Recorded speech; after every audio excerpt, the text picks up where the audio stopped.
今日は焚き火をしにやってきました。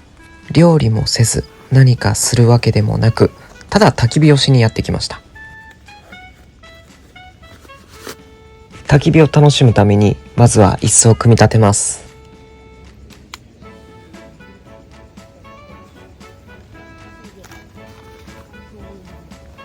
今回はより焚き火を楽しむために座面の低いグランドチェアを選びました。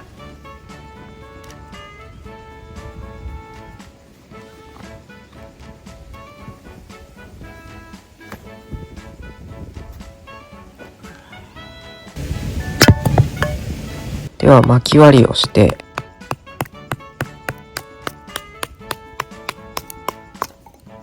フェザースティックを作っていきます。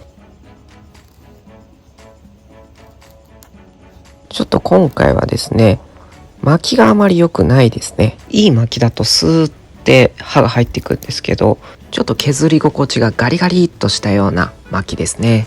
ただですね、フェザースティックは綺麗に作るのが目的じゃなくて火をつけるのが目的なので、火さえつけばいいです。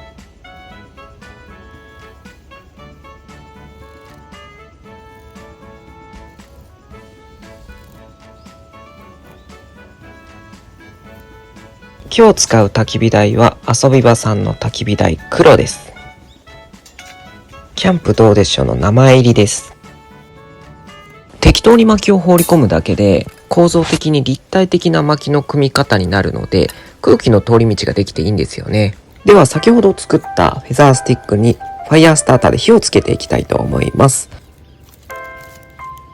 ファイヤースターターのコツとしては、擦るというよりも削るイメージでやると大きな火花が出やすいです。